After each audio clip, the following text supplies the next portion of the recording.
Buenos días. Ánimo, ánimo. Vamos a informar, pues a partir de lo que ustedes pregunten, porque no hay nada que exponer el día de hoy.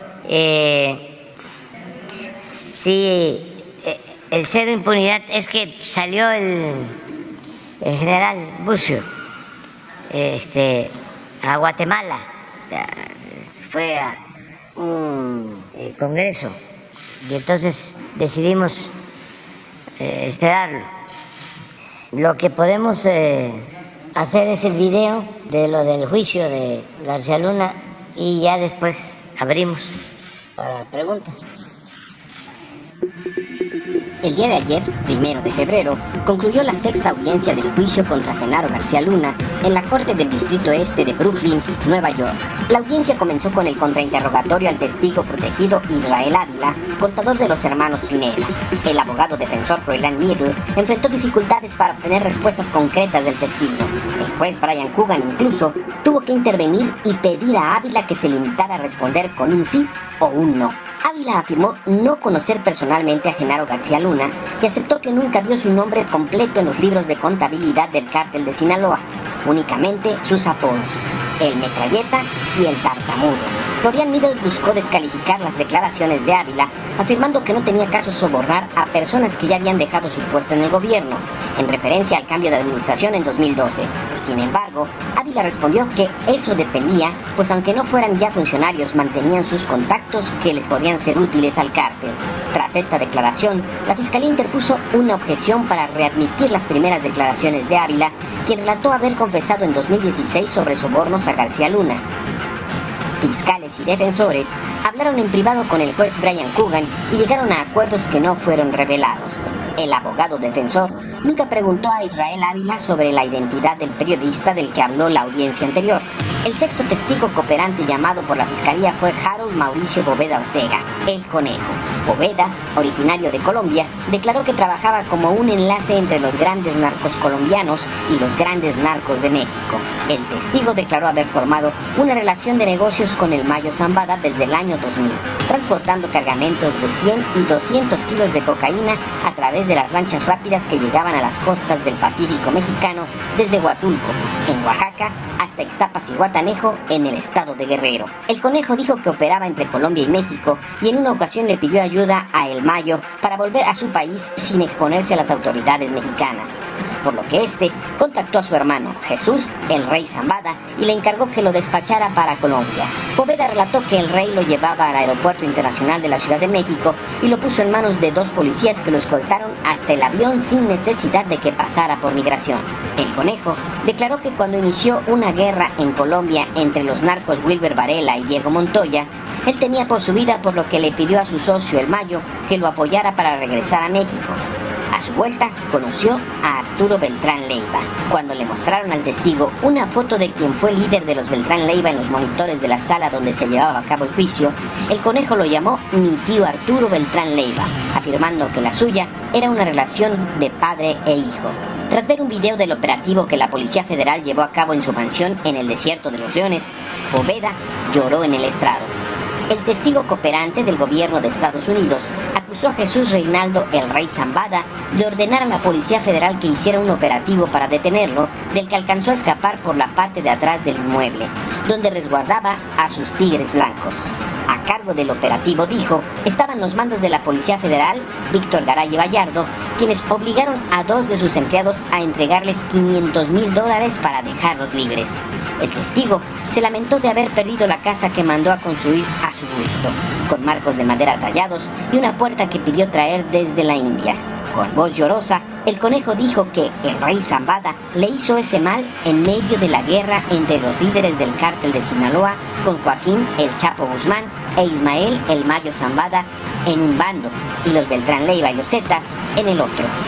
En la mansión tenía animales salvajes como tigres, leones, panteras, un chimpancé y cacatúas.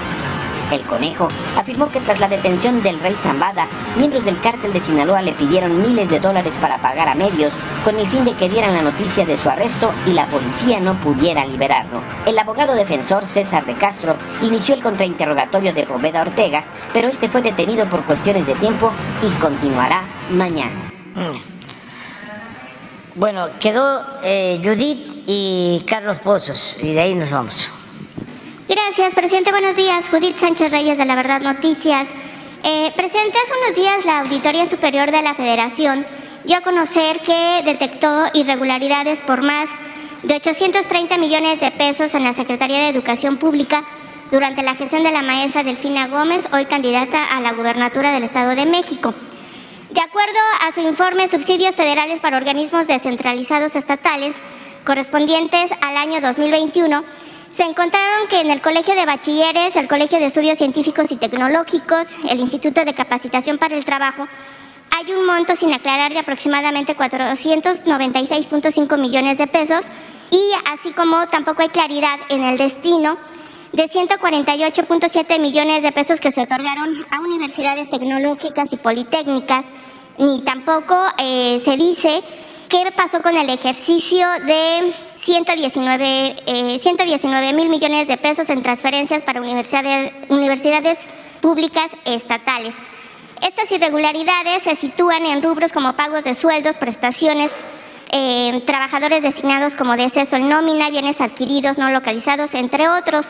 La Secretaría de Educación Pública ya emitió, su postura y su argumento fue que los recursos catalogados por la auditoría como gastos federalizados son autorizados y ejercidos por las autoridades locales de cada plantel, es decir, que estos organismos descentralizados tienen, la obligación de justificar estos recursos. Pero llama aquí, por ejemplo, la atención que el organismo descentralizado donde hay mayor opacidad es el Colegio de Bachilleres, que por cierto ayer estalló en huelga. En este sentido quisiera yo preguntarle, presidente, qué información tiene al respecto, si se ha podido rastrear, por ejemplo, este monto, a dónde fue destinado, justamente pues para evitar una serie de especulaciones. Pues sí, es bueno que se pregunte esto porque ayuda a aclarar muchas cosas, ¿no?, para la gente, con el propósito, como tú lo señalas, de que no haya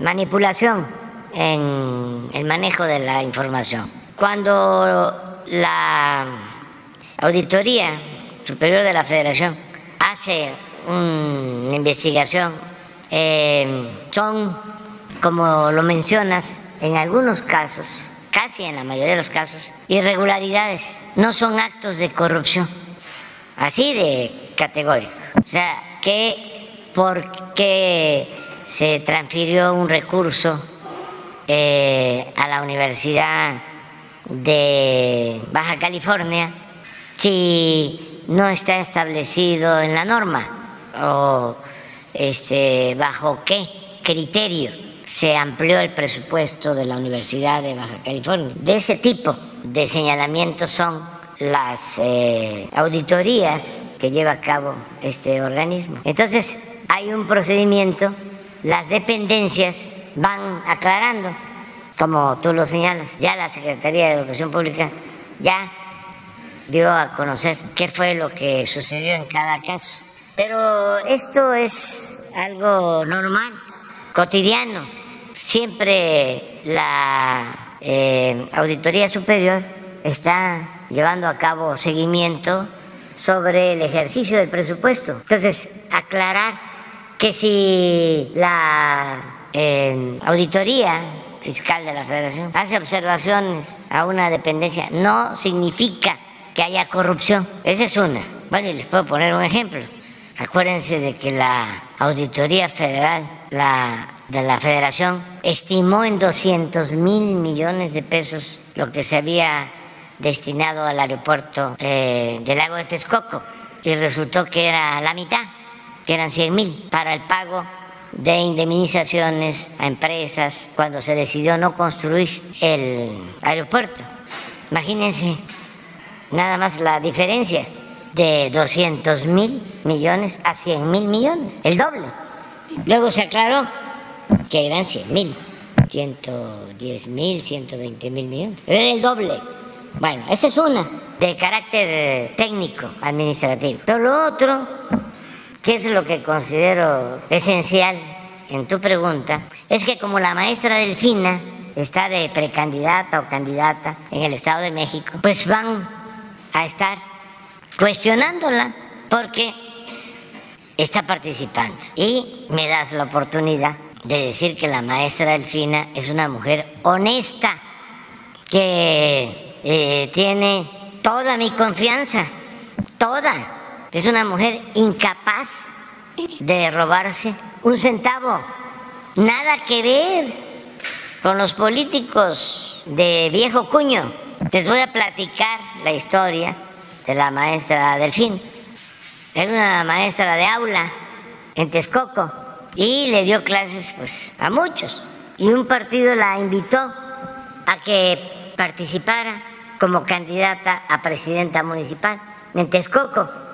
Y como todo el mundo la conoce y la quiere, pues ganó. Pero luego de ser presidenta municipal vienen otras elecciones para, creo, diputados federales, y participa y vuelve a ganar de mayoría. Y luego participa y yo creo que ganó.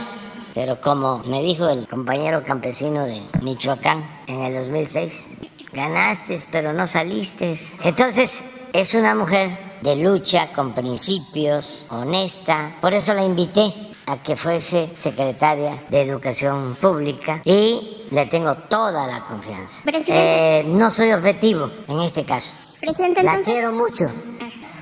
Estos 830 millones de pesos entonces están ya debidamente justificados y fueron canalizados justamente al rubro educativo. Sí, seguramente sí. O sea, no hay problema de nada. Bien. Es por esto. Ahí veo de repente, ¿no?, que hablan de los moches que pedía la maestra Delfín. Sigue viviendo en la misma casa que vivió siempre. Es un ejemplo de lo que debe ser un servidor público honesto. En un país donde desgraciadamente ha imperado la corrupción, tener una servidora pública honesta es una bendición. Y esto no les va a gustar a los adversarios, pero tú me das la oportunidad de hablar del tema, porque si no, no entendemos. O sea, queda la sospecha, queda la duda. La Auditoría Superior de la Federación le encontró irregularidades por 600 millones de pesos. Entonces, qué barbaridad. Tengan cuidado, mexiquenses, porque ese es el propósito de fondo, no tuyo, de quienes se encargan de difundir todo esto. Entonces hay que hablar pues con bastante claridad. Y presidente, justamente sobre la huelga en el Colegio de Bachilleres en los 20 planteles de aquí de la Ciudad de México, se pone sobre la mesa, bueno, pues la exigencia de docentes y personal administrativo de mejores condiciones laborales, así como la revisión del contrato colectivo de trabajo. Pero también se pone de manifiesto la opinión o la incertidumbre de los padres de familia, del alumnado, de algunas condiciones en las que se encuentran algunos planteles de este colegio de bachilleres aquí en la ciudad, que vienen arrastrando también pues estos daños estructurales en los planteles, pues por impacto de los sismos que se han registrado en los últimos años. Si bien ya al parecer se está llegando a un acuerdo entre ambas partes para evitar afectar a los estudiantes, no sé si usted tiene alguna información sobre esto, si realmente hay posibilidades de que se desahoguen las exigencias de los docentes y el personal administrativo de estos planteles. Seguramente se les está atendiendo y va a haber diálogo y se les va a dar una respuesta, porque todo lo que tiene que ver con la educación pública es prioritario para nosotros. Seguramente el gobierno de la ciudad, la SEP y la Secretaría del Trabajo ya están en diálogo y se va a apoyar. Aquí les puedo dar una noticia buena, es que consideramos que gracias a las becas que se entregan en los colegios de bachilleres y en todas las escuelas públicas de nivel medio superior, que son más de 4 millones de becas para estudiantes, más de 4 millones de becas para estudiantes. Todos los que estudien nivel medio superior en escuela pública tienen una beca. Bueno, gracias a eso se redujo considerablemente en estos tiempos la deserción escolar. Y es algo que me da muchísimo gusto porque es la edad más difícil, es la adolescencia. Es terminando la secundaria, entran a la preparatoria, estamos hablando de 16, 17, 18 años, y el que no deserten, el que puedan estar en la escuela, es un triunfo. Presidente, justamente en estas becas hace 2 semanas hubo pues manifestaciones de becarios que pues comentaban, denunciaban el retraso en el pago de las mismas, la cuestión de la atención. Las 2 sedes aquí en la Ciudad de México pues se dio a conocer que cerraban sus puertas. ¿A qué se debió esta situación? ¿Es por los ajustes que se están haciendo? ¿Qué pasó? Que está creciendo mucho el número de beneficiarios. Nada más becas son 11 millones. Adultos mayores, la pensión a adultos mayores ya va para 12 millones. Y así estamos hablando ya de 25 millones de beneficiarios. Entonces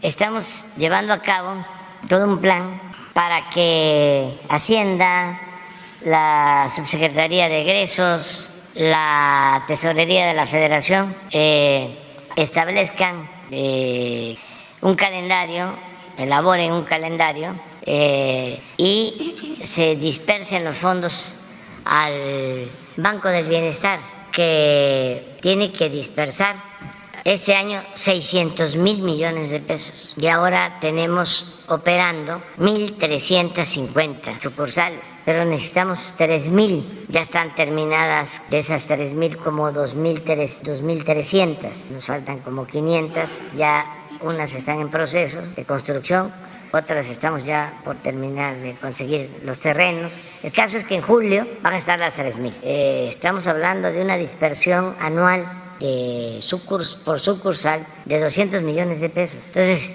hay que calendarizar, que el adulto mayor sepa cuándo le corresponde, que la persona con discapacidad sepa cuándo tiene que ir al banco, que el becario sepa, porque si no, que fue lo que sucedió cuando la entrega de las becas aquí en la Ciudad de México, llegaron pues todos, muchos becarios y no había posibilidad de atenderlos. Se llenan las sucursales, además imagínense lo que es la dispersión de 600,000 millones. Significa transporte de valores para tener dinero en los cajeros, vigilancia, los sistemas de comunicación, de internet, porque si no, no funciona el sistema general de las sucursales. Y estamos hablando de sucursales. Aquí en la ciudad no hay tanto problema, pero la mayoría de las sucursales están en las comunidades más apartadas, donde no hay internet y a veces hay que instalar hasta la luz en las sucursales. Nos está ayudando la Comisión Federal de Electricidad. Entonces, va a llevar tiempo. Yo estoy ahora recorriendo el país con ese propósito de unirnos abajo, todos los que trabajamos en los distintos programas, para que funcione bien la dispersión de los fondos destinados a la gente y que también se oriente mucho a la gente, porque los jóvenes pues ya están más familiarizados, la mayoría, con aplicaciones y manejo de tarjetas, pero la gente mayor pues no, hay que orientarlos de cómo usar la tarjeta y hay que estar ahí en las sucursales orientándolos. O sea, no todos manejamos tarjetas. Puede ser que se demoren, pero días, pero a nadie se le va a quedar a deber lo que por derecho les corresponde. En julio ya está todo, sí, normalizado. Es que está creciendo mucho, es lo que les estoy explicando. Y además no queremos, son 2 cosas que están pasando. Está creciendo mucho y todo se está dispersando por el Banco del Bienestar. Ya no se va a poder cobrar la pensión de adultos mayores en otras instituciones bancarias, porque en el Banco del Bienestar no se cobra comisión. Entonces, esa mudanza, esa transferencia, lleva tiempo de normalizar. Presidente. Y lo otro es que no queremos que se hagan pagos en efectivo, como se hacía antes. Pues claro que no tiene comparación, porque antes eran cantidades muy limitadas. Antes se le daba más a las organizaciones supuestamente independientes para que esas organizaciones supuestamente le entregaran a la gente sus apoyos. Entonces no llegaba el apoyo, se quedaba arriba. Había moches, o como se decía en la prensa antes, cuando repartían el chayote o los sobres, había piquete de ojo, es decir, no llegaba completo y no llegaba. Entonces ya no queremos que sea pago en efectivo, porque esa es una tentación. Queremos que todos tengan su tarjeta y directamente, sin intermediarios. Nada de que dame a mí el dinero. Yo soy de la organización independiente Francisco Villa, Emiliano Zapata, o de la organización Benito Juárez en favor de la legalidad y los derechos humanos. Soy de la sociedad civil, de estas famosas organizaciones que se denominan no gubernamentales y vivían del gobierno, pero eran no gubernamentales. Entonces ahí se quedaba todo, lo poco. Entonces, dame a mí, yo lo reparto. No, primo hermano, ya no es así. Presidente, y por ejemplo, esta transición no ocasionará, perdóneme, no ocasionará retrasos, por ejemplo, en las entidades en donde va a haber procesos electorales, porque justamente pues ahí se van a tener que detener los programas, ¿no? Sí, pero en ese caso ya en las elecciones anteriores se ha entregado el apoyo con anticipación. O sea, lo que se hace es que te entregan, por ejemplo, en el caso de adultos mayores, 2 bimestres. Si se entrega en marzo y la elección es en junio, pues ya no se vuelve a entregar hasta pasando la elección. Presidente, siguiendo con el tema educativo, hace unos días se dio a conocer que Sadi Loaiza Escalona, exfuncionario del gobierno de Nicolás Maduro, encabeza desde el año pasado el rediseño y contenido de los libros de texto y materiales pedagógicos aquí en nuestro país. Obviamente, pues esto ha causado reacciones, hay quienes apuntan... Ya nos estamos venezolando. Pues apuntan a que esto se puede entender como una especie de adoctrinamiento ideológico, pues a través de los libros de texto. En ese sentido, preguntarle cuál es su opinión y por qué no, en este caso, buscar a expertos en pedagogía, en psicología, o en su caso si se quería tener otra visión fuera del país, ¿por qué no buscar es politiquería expertos? eso? ¿Por qué no buscar expertos en otros países? Es que se tienen aquí en la SEP muchísimos, todos mexicanos. Una golondrina no hace verano. Pero entonces, ¿por o dos. Nombrar no a es esa persona? Politiquería del conservadurismo. Es igual que ya nos vamos a volver Venezuela, ya nos vamos a volver Cuba. Ayer dijo un diputado famoso, el que quería desaparecer Guerrero y Chiapas y Oaxaca, Cuadri, porque fue la banda de guerra allá a la Cámara de Diputados. Miren lo que puso. Pero es de veras, el ingreso de militares armados hoy en la Cámara de Diputados fue el ensayo del golpe militar que López pretende consumar. Estemos preparados. ¿Qué lectura le da usted a esto? Politiquería, la verdad, no tienen argumentos. Como decía Juárez, el triunfo de la reacción es moralmente imposible. Esto, hoy va a dar a conocer la Secretaría de Defensa un informe sobre este asunto para que se den cuenta de que es parte de un protocolo que además lo pidió la Cámara. Lo que se argumentaba es que iban armados. Es que tienen que ir armados. Está en el reglamento. Y este señor, Krill, Santiago Krill. Sí, ahora sí que se envolvió en la bandera y se convirtió en patriota, ¿no? Pura politiquería. No es serio eso. Pero ya se pasó, porque es ya un homenaje a la bandera, ¿no? Ya es un intento o un ensayo de golpe de Estado. Pero es parte de lo mismo. Entonces, digamos es como que los dólares de soborno, ¿no? $1 millón era una tonelada. O que se oxidan los rieles de los trenes, lo que va a cambiar de color. El Caribe ya va a perder el azul turquesa con el Tren Maya. Entonces, de veras, es de pena ajena. Ahora, un profesional o dos que estuvieron en Venezuela y que estén trabajando en la SEP es un escándalo. Me imagino el Reforma. ¿No sacó nada el Reforma? Sí sacó. A ver, ponlo. O sea, entonces el nombramiento es por experiencia, presidente. El nombramiento de esta persona en esta área es por su experiencia. Sí, y hay muchísima gente. El que está a cargo del manejo de los contenidos es Marx Arriaga. Es doctor en letras. Doctor en letras. De la, creo, Universidad Metropolitana. Es de lo mejor, un experto. Y así como él, hay todo un equipo. Es ese de hoy. Sí, entonces estamos adoctrinando.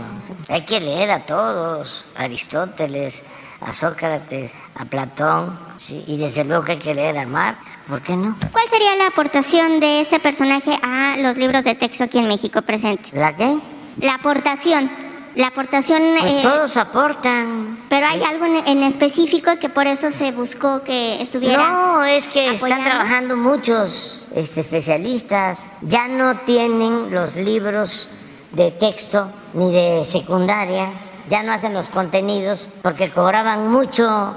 Aguilar Camín y su equipo, Krause y su equipo, las editoriales españolas. Eso es todo. Los billullos, ¿cuánto se les pagaba? ¿No tienes por ahí la lista para la elaboración de los libros? A Krause y a Aguilar Camín. Todos los que escriben aquí recibían sus apoyos, la mayoría, pues. Entonces, ahora los contenidos de los libros los están haciendo los maestros y los servidores públicos de la SEP, que son buenos, maestras, pedagogos, especialistas. Y sale un caso de un maestro venezolano, híjole, un escándalo. Yo planteo, ¿por qué estigmatizar a un pueblo, a un país? ¿Que no debemos nosotros llevar a la práctica la fraternidad universal? Si fuese que contáramos con la asesoría de Vargas Llosa, ¿qué dirían los conservadores? No, pues ahora sí, porque es un experto, un gran literato, aunque apueste por el mercantilismo, por el individualismo, por el egoísmo, que es lo que tiene en crisis al mundo. Ya no queremos eso, ya son otros tiempos. ¿No tienes ahí cuánto cobraban? Porque ese es el fondo. Desde Cedillo empezaron a entregarles la impresión y la elaboración de contenidos a empresas editoriales españolas y recomendadas por esta intelectualidad orgánica corrupta. Entonces eso es lo que les molesta. Es como lo de los médicos de Cuba, que vienen pues a ayudarnos porque necesitamos especialistas y el derecho a la salud es un derecho humano fundamental que tiene que ver con las ideologías. Pero así son los conservadores, muy hipócritas. Pero pues también hay que respetar sus puntos de vista, nada más que está muy bueno el debate, muy bueno el debate. No dicen nada de lo de García Luna. Uno de los testigos de ayer hasta hizo reír, lamentablemente, a los que estaban en el salón. Ese señor de origen colombiano, que dice que lo mandan al aeropuerto, lo atiende la Policía Federal, esa que defienden los periodistas famosos, que ya no existe desde luego. Dice que le cargaron hasta la maleta y lo dejaron en la puerta del avión. Fíjense esas cosas. Y ningún crítico independiente de la sociedad civil estaba enterado y no se decía nada. Y vuelvo otra vez con lo de ayer, porque es interesante. En ese entonces el aeropuerto tenía categoría 1. Cuando lo manejaba el Mayo, porque eso es lo que están dando a conocer, el aeropuerto tenía categoría 1 y ahora tiene categoría 2 y andamos buscando que no sean la categoría 1, que no sean malitos, para que vean cómo se simulaba y cómo era una red de componendas y complicidades. Decía Tolstoy, un Estado que no procura la justicia no es más que una banda de malhechores. Así estábamos. Y todavía se atreven. Y el maestro de Venezuela, y los médicos de Cuba, y del paternalismo, y el populismo, y el autoritarismo, y la militarización. Está interesante el debate, está muy bueno. Vamos a presumir un poco para que se enojen un poquito más, que ya no deben de enojarse tanto. Miren cómo amanecimos hoy. Esta es la internacional, la semana 68 de aprobación. Y es telefónica, aclaramos. Por eso, muchas gracias a la gente, al pueblo, a la mayoría de los mexicanos. Y a todos, muchas gracias por su apoyo, por su respaldo, porque si no fuese por esto, nos bocabajean, nos someten, pero no tienes los datos sobre,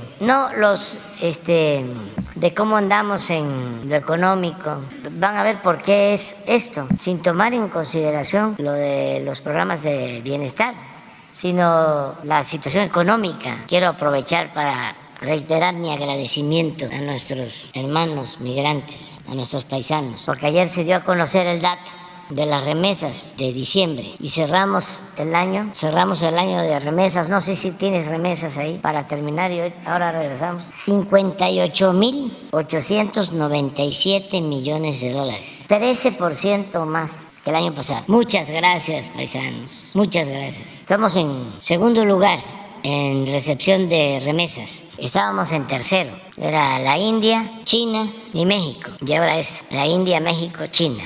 Poblacionalmente en primer lugar, porque China tiene pues como 1.300, 1.400 millones de habitantes, India ya en 1.200, y nosotros tenemos, de acuerdo al último censo, 126 millones, un poco más, de habitantes. Pero esto nos ayuda mucho, porque, repito, esto va a la gente más necesitada, va abajo a 10 millones de familias mexicanas. Esos son los valores de los mexicanos, nuestras culturas.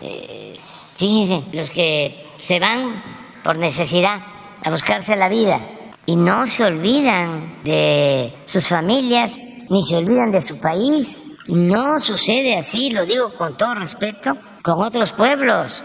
La solidaridad de México es única, es un pueblo fraterno, amoroso, tiene que ver con nuestras culturas, con las profundas raíces de México, de nuestras culturas milenarias. De ahí viene pues nuestra solidaridad. Imagínense si se extendiera el consumo de drogas, como lamentablemente sucede en otras partes. ¿Cómo enfrentar eso? ¿Y qué nos ayuda? ¿O qué es lo que más nos ayuda a que los jóvenes no opten por las drogas? Las culturas, las costumbres, la familia, los valores. Y ahora pues estamos aplicando una política distinta a la de antes, de querer resolver el problema de la inseguridad y de la violencia solo con medidas coercitivas. Ahora estamos atendiendo a los jóvenes, estamos atendiendo las causas, y eso es un complemento, pero la base de que se haya resistido y que no se haya echado a perder por completa nuestra sociedad es el México profundo, nuestros orígenes, nuestras culturas. Eso es lo que nos ha dado la fortaleza, esa grandeza cultural. Y por eso esto, imagínense, los que trabajan en California, que son de Yucatán, estoy seguro que mandan. Los de Guanajuato mandan. Los de Michoacán mandan, los de Guerrero, de todas partes, Zacatecas, de todos. Puede ser que ya lleven tiempo allá viviendo, pero les queda algún familiar y ahí va el apoyo. No se olvidan, no es ya lo mío, es lo que me importa. Allá se quedaron, ni modo. ¡Cuánta solidaridad verdadera! Entonces, esto, pero ahora sí regresamos. Pero tú quieres preguntar algo. ¿Cuánta población china que está de afuera es la que manda? No tengo el dato exacto. Porque es importante. Fíjese, el Canal de Panamá no tiene ese ingreso mensual, anual. No lo tiene el pago de paso. El Canal de Panamá, sí. El Canal de Suez tampoco. No sé si con esta nueva cifra, pero el paso de los barcos del Canal de Suez y el Canal de Panamá juntos no dan esas cifras. No, esta es la primera fuente de financiamiento de nuestro país. O sea, el turismo, incluso la industria automotriz, el petróleo, no significa esto. ¿De usted? Es una respuesta a la solidaridad, es un acto de solidaridad, siempre ha existido, siempre, sí, pero a nosotros nos ha pues significado un gran apoyo y hemos tenido un respaldo. La gente de aquí y de allá, que es una comunicación permanente, hay confianza, porque esto es lo que se combina con los programas de bienestar abajo. Sí, eso es porque ya se terminó con la corrupción que había, de que no pagaban impuestos los de arriba. Eso nos ayuda, pero esto es lo que permite que no haya crisis de consumo, que la gente tenga cuando menos para lo básico, para la comida. Esto con los programas de bienestar. Es que, imagínense, somos 35 millones de familias y ya estamos con los programas sociales llegando, cuando menos con un apoyo, a 25 millones de las 35 millones de familias. 25 millones. Y vamos a aumentar. Pero ahí hay que agregar quienes reciben por su trabajo una porción aún pequeña del presupuesto público. Maestros, médicos, enfermeras, soldados, marinos. Agregues esto. Entonces, los que no tienen un apoyo directo, que no tienen un ingreso directo, que por lo general son los que están arriba de la pirámide, en la punta de la pirámide, se benefician también porque al haber capacidad de consumo, pues se beneficia el comercio. Si ustedes preguntan, hacen una investigación sobre cómo les ha ido a los centros distribuidores comerciales, se beneficia la industria, además llega inversión extranjera, son empleos también mejor pagados y el beneficio mayor al que no recibe algo directo del presupuesto, su beneficio es que pueda vivir en un país en paz, porque esto es lo que da la paz. La paz es fruto de la justicia. Un país en crisis económica, con altos índices de desempleo, con bajos salarios, sin programas de bienestar, pues es un país en el desamparo y la gente, en particular los jóvenes, se ven tentados a tomar el camino de las conductas antisociales. Pero si hay esperanza de salir adelante con trabajo, con oportunidades de progreso, la gente no se mete a delinquir y eso es paz. Y luego la estabilidad política. Imagínense lo que están viviendo nada más por intereses de una minoría de la llamada clase política en Perú.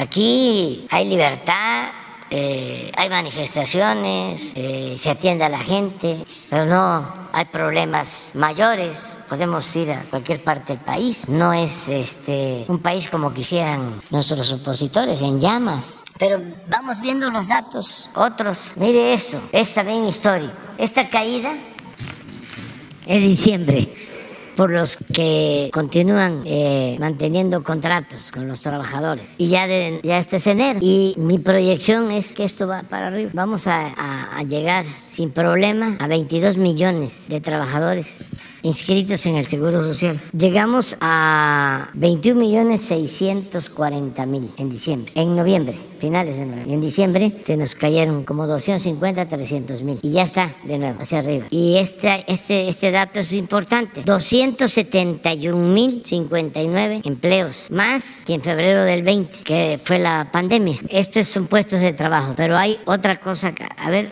sobre el promedio de salario, 14.802, también va en aumento al mes, promedio de los 21.400 trabajadores. Adelante, este ya no me gustó porque ya nos desplazó el franco suizo. ¿Pero qué periodo es? De 18 al 23, estamos. Este es el peso, la apreciación. Desde que llegamos se ha apreciado el peso 7.5. Todos los demás se han depreciado, todas las demás monedas. Pero aquí ya el franco suizo ya. ¿Quién sabe? Pero es 31 de enero, ¿no? Sí. A ver, pasa el otro. Sí, este es aquí, 50 años. Hoy es jueves para tirar aceite. Vamos a seguir, fíjense. Es para el archivo de vanidades. Adelante, inversión extranjera ahí también, y van a llegar más. Adelante, crecimiento también, ya empezamos. Ya estamos como antes de la pandemia y nos quedan 2 años. Si logramos crecer 3%, como en el 22, 23 y 24, tendríamos un promedio en el sexenio, a pesar de la pandemia, de 1% de crecimiento. Con eso pienso que sería una hazaña, porque miren esta caída. Esto no se había dado desde 1930 y levantarnos de esto. Adelante. Bueno, esto es el crecimiento por países. Portugal 6.7, España 5.5. Le está yendo muy bien a España en lo económico. Me da gusto por el presidente Pedro Sánchez. Austria 4.7, nosotros 3, China 3, eso nunca en años. Corea del Sur 2.6, 2.8, 2.6, Estados Unidos 2.1, Alemania 1.9, Italia 0.4. Ese es el crecimiento del año pasado de las economías. Y este es inflación, que estoy seguro que va a bajar para el próximo dato del INEGI, pero también, como es un asunto mundial, a ver si no está la gráfica siguiente de cómo estamos. Sí, Colombia, Chile, Rusia, Reino Unido, Alemania están arriba. Luego nosotros, Estados Unidos, Canadá, Francia, Brasil. Lo que les decía de España, tienen crecimiento y poca inflación. Es el país de Europa con menos inflación, España, en la actualidad. Bueno, ahí está el caso de Reino Unido y de Alemania con relación a España. Adelante. Esta es la composición de nuestra inflación. Alimentos, de ahí estamos trabajando. Y nos están ayudando industriales y nos están ayudando las cadenas comerciales, pero son asuntos también estructurales, el que se abandonó mucho tiempo el campo, sobre todo la producción de básicos. Ya estamos trabajando en eso con mucha anticipación. Ya empezamos a distribuir fertilizantes gratuitos. Vamos a tener mucho más producción de maíz, de frijol, de básicos este año. Ya desde el año pasado tenemos más producción, pero vamos a seguir creciendo en producción para la autosuficiencia alimentaria. Adelante. Estos son salarios. Esto es único. Y también, ¿se acuerdan cómo engañaban de que si aumentaba el salario se iba a incrementar de manera desproporcionada la inflación? Pura mentira, puro choro mareador de los tecnócratas corruptos. Adelante. Esto es lo real. Lo que cuando entramos, el salario alcanzaba para 3 kilos 100 gramos de frijol. Ahora alcanza para 5 kilos 100 gramos. En el caso del huevo, para 3.2 kilos. Ahora para 4.7 kilos. En el caso de la tortilla, que se ha incrementado, alcanzaba para 6.5 kilos y ahora alcanza para 10.1. Pero esto es lo que vale, porque puede aumentar el salario, pero si hay inflación no hay poder adquisitivo suficiente. En esto es que estamos muy atentos. Adelante. Esta es la deuda, es la menor en el mismo periodo, 2004, 2010, 2016 y 2022. En porcentaje de crecimiento. Síguele. Miren el incremento en el índice de la bolsa de valores. Claro que ahí no es todo el pueblo, pero es un buen indicador. 31% más. Adelante. Las reservas, más de 200.000 millones de dólares. 15.7 de incremento en las reservas. Adelante. Lo del precio del petróleo de exportación nos ha ayudado. Está en 68.66, pero llegó a estar a 100. Eso nos ayudó mucho para poder mantener los subsidios a los combustibles y controlar controlar la inflación. Adelante. Aquí está, mire, lo que les decía. En el gobierno de Felipe Calderón, la gasolina aumentó 22.9%. Con el licenciado Peña Nieto, 42.8%. Y con nosotros ha habido una disminución del 7.3%. Adelante. Esta es la premium. Aumentó 5.7% con Calderón, 46% con Peña, y ha habido una reducción con nosotros de 5.2%. Adelante. El diésel aumentó con Calderón 49.9%, con Peña 48.6%, y nosotros hemos bajado el diésel en 6.5%. Adelante. El gas bajó con Calderón 1.5%, subió con Peña 28.9% y ha bajado con nosotros 16.3%. ¿Se acuerdan cómo aumentaba y aumentaba el precio del cilindro? Sobre todo para la gente más pobre que compra todavía los cilindros de 20 kilos, de 30. Pues esto, ¿se acuerdan que teníamos un incremento y echamos a andar la estrategia del gas del bienestar y logramos también un acuerdo con los gaseros? Se portaron bien. Pues es el apoyo de todos, ¿no? Adelante. ¿Mande? Sí. Entonces, ahí vamos bien. Y todos los días tenemos que estar pendientes de estos datos. Carlos Pozos. Buenos días, presidente de todos los mexicanos. Servidor Carlos Pozos, reportero de los Molécula Oficial y columnista de la revista Petróleo y Energía. Aquí tengo la tarea que usted dejó respecto a las conferencias de expresidentes en nuestro país. La presentación ya la tiene Jesús y quiere mostrarla, si no ahorita la muestro. Pero antes, presidente, felicitarle por su alto liderazgo y desempeño y poner con dignidad el nombre de México, de nuestro querido México, sobre todo darle respeto a la institución presidencial en la pasada cumbre trilateral. No pude expresárselo, no estuve aquí, pero quiero reconocerle su gran desempeño. Gracias. Gracias a ti. Presidente, esta es la tarea que usted dejó. Usted podrá ver aquí son 4 administraciones: la de Ernesto Zedillo Ponce de León, la de Vicente Fox Quesada, la de Felipe de Jesús Calderón Hinojosa y la de Enrique Peña Nieto. Pues con Ernesto Zedillo se dieron solamente 8 conferencias en toda su administración. Con Vicente Fox Quesada se dieron 40 conferencias, con Felipe de Jesús Calderón Hinojosa 10 conferencias, y con Enrique Peña Nieto pues nada más se dieron 3. Con usted, señor presidente, al día de hoy son 1027 conferencias de prensa.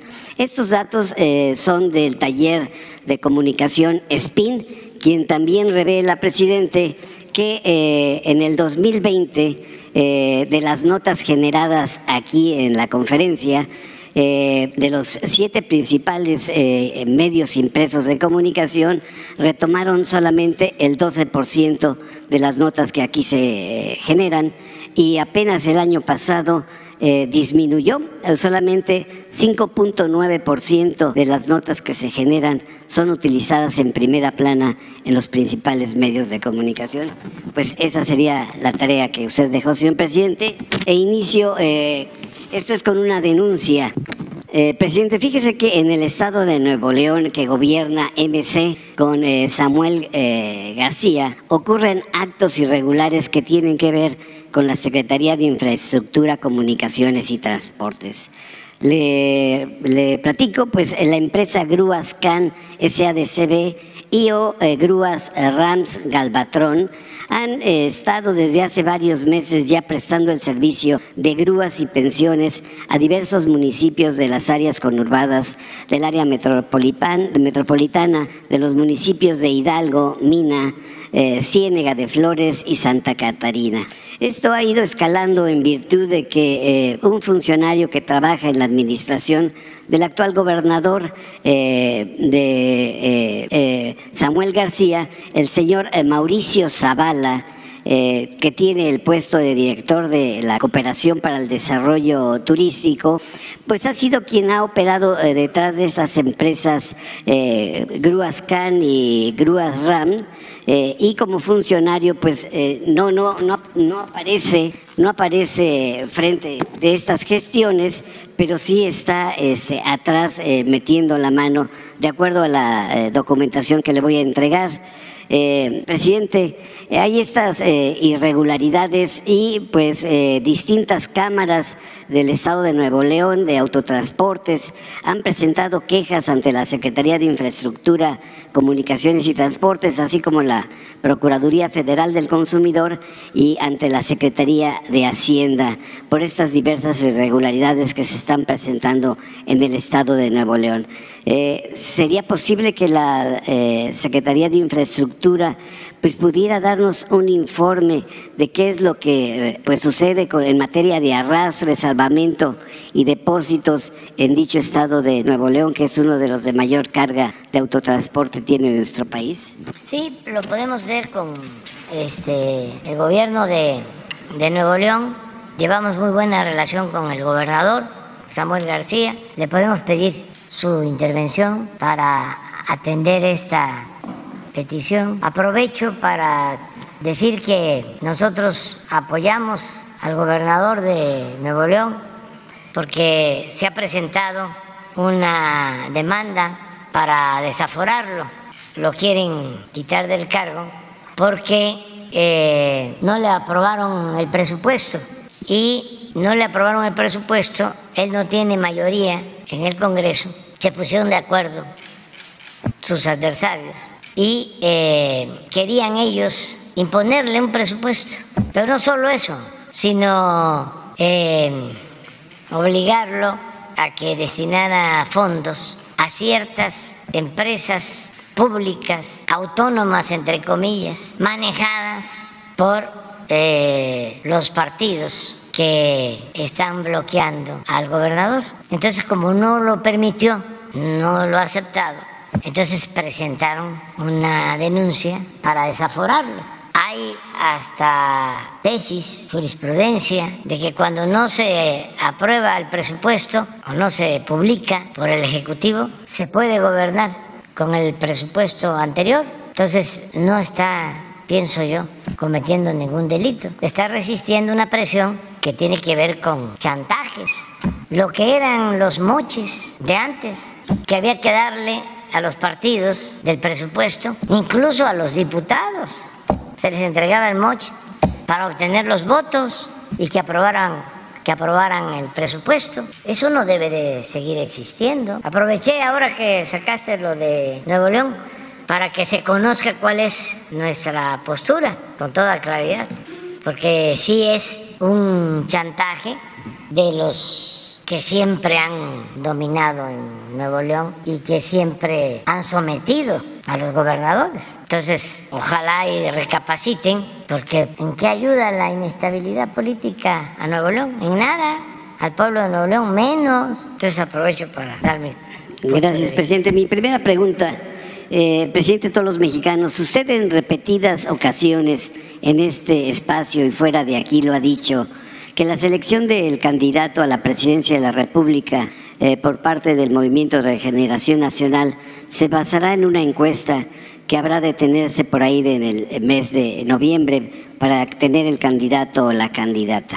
En los niveles estatales, señor presidente, hay personas que pretenden ser candidatos como Arnulfo Montes Cue en el estado de Morelos, quien tiene varias demandas en proceso y que van desde abuso sexual hasta fraude, tanto en nuestro país como en Estados Unidos. La pregunta sería, presidente, ¿qué se puede hacer para evitar que este tipo de personas como Arnulfo Montes Cue contaminen el proceso electoral de Morena? Mire, de eso ya no vamos a hablar aquí mucho, porque eso corresponde a los partidos. Pero, como respondí en el caso de la maestra Delfina, hay que tenerle confianza al pueblo. Primero, si se tienen antecedentes penales, no se puede ser candidato, porque es un requisito el no tener antecedentes penales. Entonces no se puede acusar a nadie si no hay pruebas. Si una gente es muy mala, no puede ser candidato, solo que a pesar de sus fechorías no existan denuncias o no haya procesos o no haya sentencias en su contra. Pero por lo general, quien tiene ya juicios, procesos, sentencias, pues no pueden aspirar a un cargo, están impedidos, la ley no lo permite. Entonces, eso es uno. Dos, confiar, y eso es lo más importante, en el pueblo. El pueblo sabe quién es quién. No descartar a nadie en la mesa. Decir, tú no vas a participar, tú no vas a aparecer en la boleta. Pues solo que sea un delincuente. Entonces, no podría. Pero si no tiene ningún impedimento legal, ¿quién es el que va a poner a cada quien en su lugar? El pueblo. Te hace la encuesta y la gente pues va a decidir. Ya hemos hablado aquí sobre las preguntas. Primero es, ¿lo conoces? Ponen a varios, a todos los aspirantes. Sí, no, pues se ve si es conocido. Luego, ¿qué opinión tienes de él? Buena, mala, regular. ¿Es honrado? Como decía el maestro. Honradón, honrado, honradón, o de plano corrupto. Porque le pregunté a un maestro en Chiapas, oiga, ¿y este hombre es honrado? Y me contestó el maestro, honradón. Pero bueno, es honesto o no, está cercano a la gente. Y luego, ¿te gustaría que fuese el candidato de tal partido? Sí, no, o sea, se ve con todos. Y luego, si él fuese candidato, ¿votarías por él? Y ya en las encuestas mejores, lo que se hace es que se lleva a cada domicilio como una urna. Y entonces ponen los nombres y ya el ciudadano marca y mete a la urna. Entonces así se sabe quién es quién. Ese es el mejor método. Claro, se escoge una buena muestra que tiene que ver con todos los estratos, las clases sociales, edades, población urbana, población rural. Los especialistas en encuestas saben hacer esto. Cuando estamos hablando de encuestas serias, que hay encuestas que, bueno, no las aplican, las hacen en los escritorios y las cucharean. Ya les hablaba yo del que fue del CISEN, de Felipe Calderón, que así se ganó el cargo del CISEN. Fue el que tampoco vio nada, siendo del CISEN, con Calderón. Ese hacía encuestas, Guillermo Valdés, y ponía a Calderón por las nubes cuando la elección nuestra. GAISA, ¿sí? GAISA, y siguen cuchareando las encuestas. Y también no está de más decirlo, en esta temporada de elecciones hay muchísimas encuestas falsas. Delgado dijo que lo iban a hacer en junio, entonces ya habría precandidatos para julio, y esto implicaría alguna presión para la presidencia porque la gente se va con la cargada y habría mejor problema de... No, cuando ellos lo decidan, cuando se pongan de acuerdo y lo decidan. No, nosotros tenemos mucho trabajo, tenemos que concluir obras, y ya si hay candidato, qué bueno. No, para nada, no. ¿Cómo? Sale el candidato y todos... No, es que ya también no es como antes, ya no, ya todo eso cambió. En política no cambia. No, claro que cambia. No, han cambiado muchísimo.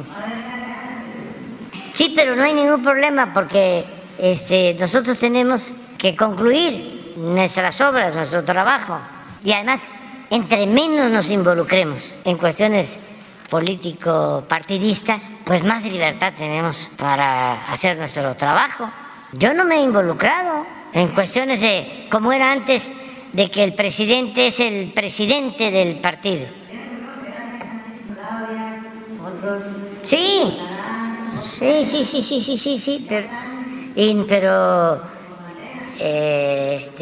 yo no tengo ningún inconveniente en eso, para nada. O sea, que no haya tapados y que la gente se manifieste y que haya libertades. Y no pasa absolutamente nada. Mire, yo estoy, lo he dicho, cerrando un ciclo. Ya, estoy por terminar mi tarea, mi misión. Y quiero terminar bien. Y me voy a retirar por completo. Me jubilo. No vuelvo a participar en ningún acto público. Desde luego, no voy a aceptar ningún cargo. No quiero ser consejero de nadie. No voy mucho menos actuar como cacique, no voy a tener relaciones con políticos, no voy a hablar de política, voy a escribir, que sí tiene que ver con política, pero más que nada con una actividad académica. No va a haber traición, no nos adelantemos, por eso yo no voy a participar.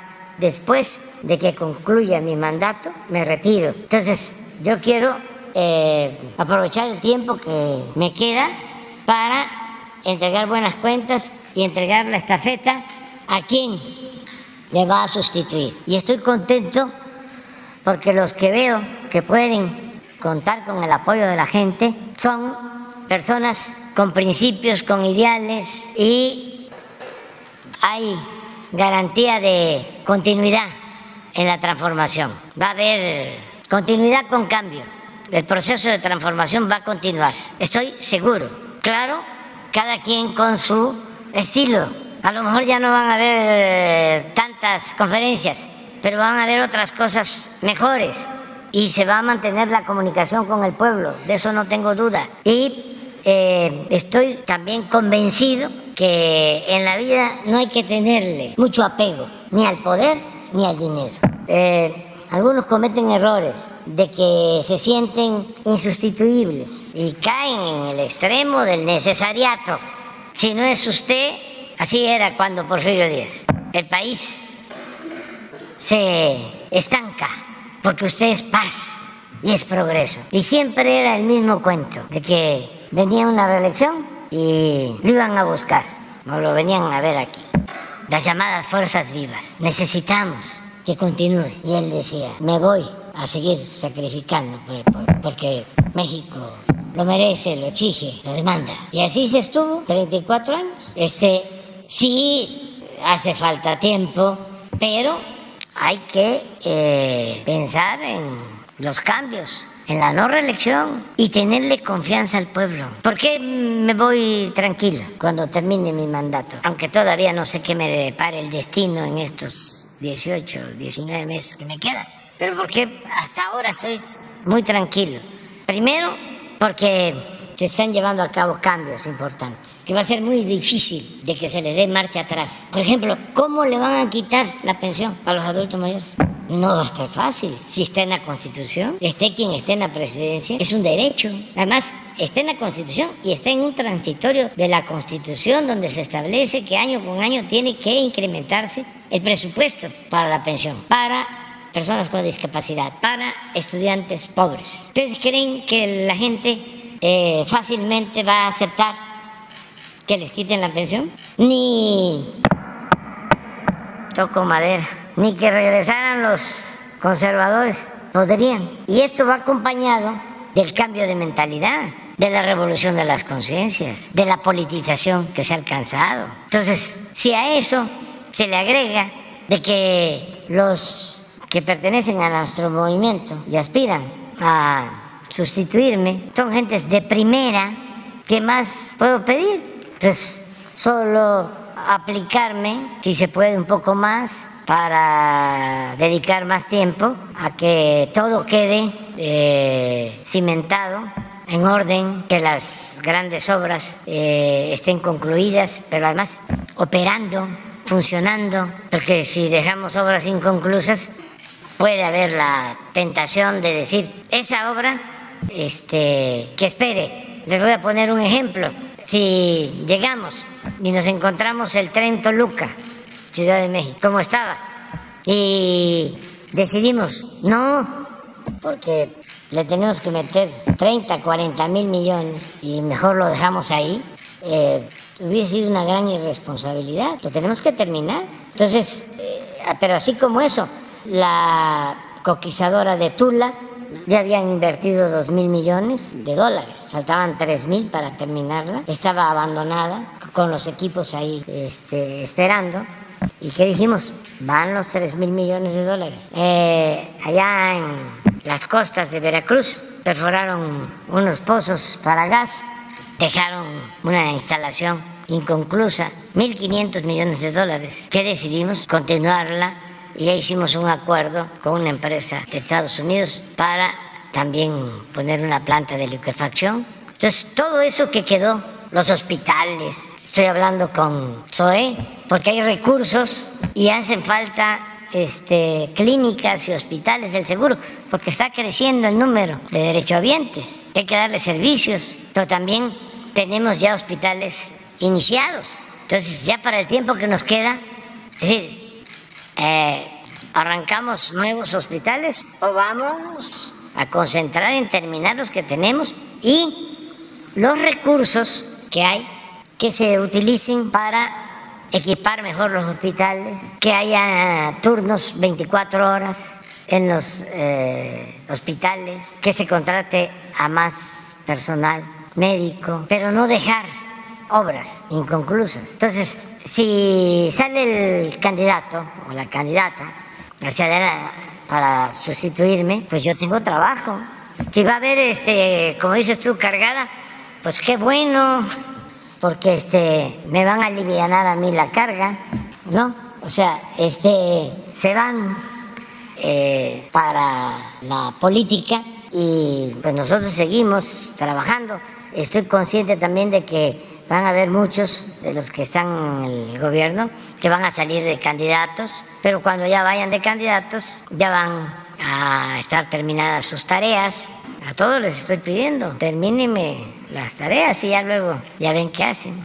Presidente, finalmente, ya en su 5º año de gobierno y de cara al 106 aniversario de la promulgación de nuestra Constitución Política de los Estados Unidos Mexicanos de 1917, en donde usted juró el artículo 87. La pregunta es, ¿ha podido demostrar que sin autoritarismo es posible imprimir un rumbo nacional? Sí, es que primero la Constitución del 17 es una gran Constitución, aún con todas las reformas neoliberales. No solo es la letra, es el espíritu de la Constitución del 17. Por ejemplo, el tercero, educación pública, gratuita, de calidad.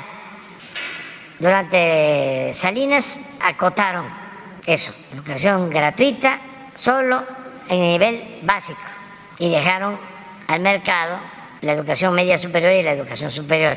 Pero ahora, con la nueva reforma, ya es educación pública, gratuita, de calidad, en todos los niveles de escolaridad. Eso viene de la Revolución y de la Constitución del 17. El artículo 27, que fue muy afectado, por ejemplo, en el caso del derecho de los campesinos a la tierra, eso lo cancelaron en la Constitución. Yo les comentaba aquí que la última reforma que presentó en esta materia Calderón era para desaparecer el ejido, nada más que no pasó en la Cámara. Era para que si un ejidatario fallecía o por su propia decisión quería convertir su tierra en propiedad privada, pudiese hacerlo. Era desaparecer la propiedad social, por lo que surge el movimiento revolucionario zapatista y todo lo que fue la lucha agraria en el país. Era finalizar con eso. Pues no, bueno, desaparecieron la reforma agraria, se volvieron ejidatarios gentes muy ricas, se apoderaron sobre todo de playas, de ejidos completos. Ya eso pues queda como asignatura pendiente, ¿no?, para otros. Nosotros lo que procuramos es frenar eso, que ya no siguieran esos despojos y recuperar lo que se podía hacer y hacer justicia agraria, que lo hemos hecho. Por ejemplo, el restituir 20,000 hectáreas a los yaquis, como lo hicimos, y otras acciones. Pero ahí lo que hizo Salinas fue poner al mercado las tierras ejidales. Y como es el mismo pensamiento, Calderón lo que quería era acabar con el ejido. Y fíjense unas cosas también comprensibles o entendibles más que comprensibles. Muchos actuaron así porque a sus familiares les expropiaron sus haciendas en la época del reparto agrario del presidente Cárdenas y de otros presidentes, porque hasta el presidente Díaz Ordaz dotó de tierras, ordenó la entrega de tierras a campesinos, sobre todo las tierras nacionales. Bueno, pero como en ese entonces fueron afectados algunos familiares de los que luego llegaron incluso a la presidencia, traían ese resentimiento en contra del ejido. El caso del artículo 27 también, en lo relacionado con el petróleo, hablando de la Constitución del 17, pues ese es algo verdaderamente trascendente, porque en Estados Unidos, lo comentábamos, el dueño de la tierra es el dueño del subsuelo. Y cuando Porfirio Díaz empieza a modificar las leyes en beneficio de las empresas petroleras, les da también, al estilo anglosajón, el que pudieran ser dueños de la tierra y del subsuelo. Entonces es cuando se entregan las concesiones para todas las empresas petroleras extranjeras, entre otras el Águila. Entonces eran dueños de grandes extensiones de terrenos y del petróleo. Entonces Carranza regresa a una concepción que se utilizaba durante el periodo colonial, durante el virreinato, de que la tierra era del propietario, pero el subsuelo, en el caso por ejemplo de las minas, era de la corona. Entonces, cuando se aprueba el 27 en Querétaro, lo que se establece es lo mismo. La tierra es del propietario, los bienes del subsuelo son de la nación. Cambia la corona por la nación. Entonces, eso pues nunca les gustó. Dicen que estaba Querétaro lleno de agentes y fue una decisión rápida que toman los constituyentes y se decide que el petróleo y otros bienes del subsuelo serían propiedad de la nación. Entonces llega al Departamento de Estado, hay protestas del gobierno de Estados Unidos, pero ya estaba aprobado. Eso fue Carranza. En sentido estricto, entonces se nacionaliza el petróleo. Pero eran tantos los intereses que no se podía hacer la ley reglamentaria al 27 en materia de petróleo, porque las presiones eran de todo tipo, bueno, hasta de invasión. ¿Cómo se llamaba este dirigente? Bueno, se le atribuye a Calles, pero antes también lo había dicho el que era yerno de Carranza, Cándido Aguilar. En ese tiempo hay una frase de Cándido Aguilar que dice: si nos invaden, le vamos a prender fuego a todos los pozos petroleros y se va a ver el incendio hasta en Nueva Orleans. Y luego la repite Calles. Por eso mismo, no se podía. Bueno, de ahí viene lo de los tratados de Bucareli, por lo mismo. Por eso es grande el general Cárdenas, porque desde el 17 hasta el 38 es cuando se puede hacer valer la propiedad de la nación sobre el petróleo. Entonces, eso está ahí. Bueno, está presente que el día 18 nos vamos nosotros a conmemorarlo aquí en el Zócalo, porque es parte de nuestra historia. Y hemos dicho que el año del 39, el año siguiente, se fundó el PAN, porque se oponían los panistas o los que constituyeron el PAN a la expropiación petrolera. Eso está aprobado. Y por eso crearon el PAN. 38 es la expropiación y el 39 se funda el PAN, para oponerse a la política popular y patriótica del general Cárdenas. Por eso, cuando se agarran en la mano, hay unos y otros, pues es un acto de incongruencia, es promiscuidad política, es un pragmatismo ramplón. ¿Cómo no se va a conocer esa historia? Y ahí, la verdad, yo no le echo la culpa tanto a los panistas. Esos surgieron así, a favor de la privatización, en contra del ejido, en contra de la educación pública, de los libros de texto. No, el problema ahí es los que se les sumaron. El PRI. ¿Cómo?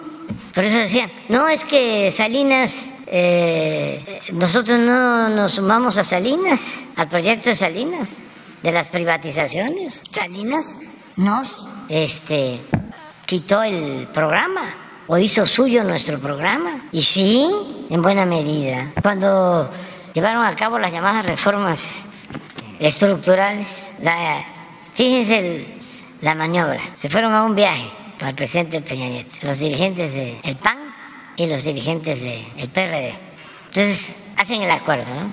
Se necesitaba tener que la reforma constitucional, mayoría absoluta, pues, calificada, no simple. Entonces se arreglaron. Dice, a ver, PRI, PAN, votan por la reforma energética. PRI, y no vota el PRD, ¿no? Porque es consecuente. Pero todo convenido. PRI-PAN por la reforma energética, no vota el PRD. PRI-PRD por la reforma fiscal, no vota el PAN. Y así sacar las dos con esa maniobra. Bueno, eso es el 27, que se defendió durante mucho tiempo. Lo defendió don Adolfo Ruiz Cortines, lo defendió el presidente Adolfo López Mateos. Incluso hablaba yo de que cuando Díaz Ordaz, el director de Pemex era don Jesús Reyes Heroles, que canceló los contratos riesgos que habían entregado en la época posterior al cardenismo. Un presidente que los entregó a empresas extranjeras, estadounidenses. Fíjense de lo que nos salvó don Jesús. Esa concesión era para explotar esta empresa extranjera todas las aguas del Golfo de México, las aguas someras, incluía Campeche, Cantarell. Estamos hablando del 64 al 70. Bueno, después del 70, ya con Echeverría, se descubre Cantarell, pero ya estaban cancelados los contratos riesgos. Y Cantarell se convierte en el campo petrolero más importante del mundo, que llega a producir más de 2 millones de barriles diarios de petróleo. Ligero. Pesado. Y con ese yacimiento, desde los 70 hasta nuestros años, aunque en declinación, se alimenta el presupuesto público. ¿Cómo no vamos a defender el petróleo? Sí, por el petróleo se integró durante muchos años el presupuesto, llegó a ser hasta el 40% del presupuesto el ingreso proveniente del petróleo, 40% del presupuesto. ¿Para qué? Pues para la educación pública, para la salud pública, para pagar a los maestros, para pagar a los médicos, para el desarrollo de México.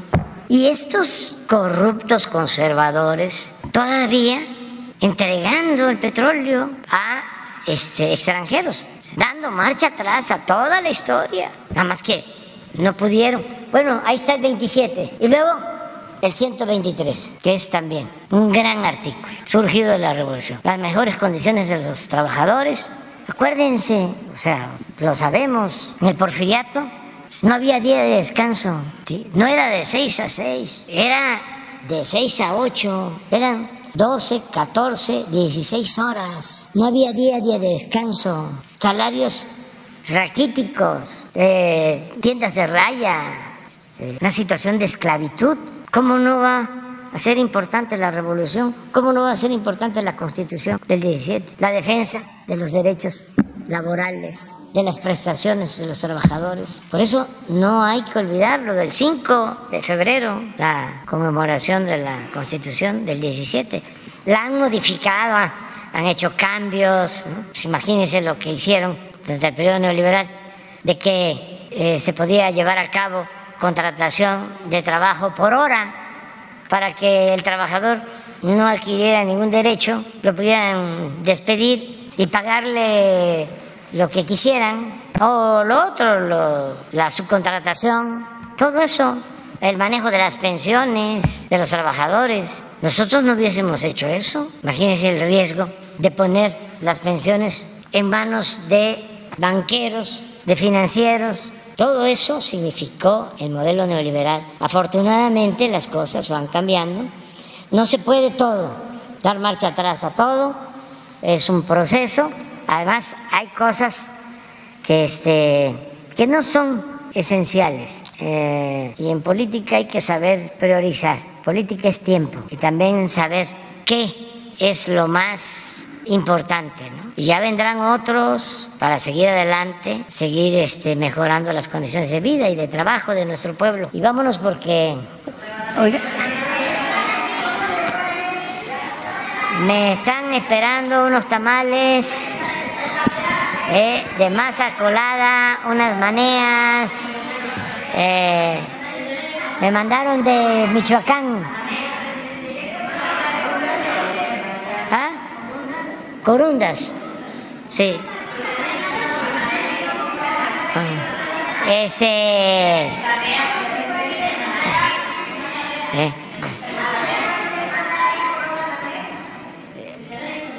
Hay que ver lo de los tamales, Jesús. O sea, vamos a que no, no lo vayan a malinterpretar, no, pero un día yo les invito, de lo de mi sueldo, yo les invito y desayunamos y platicamos, desayunamos y platicamos y de veras, vamos a platicar, vamos a convivir más. Muchas gracias a ustedes, de veras, por estar aquí. Pues mañana.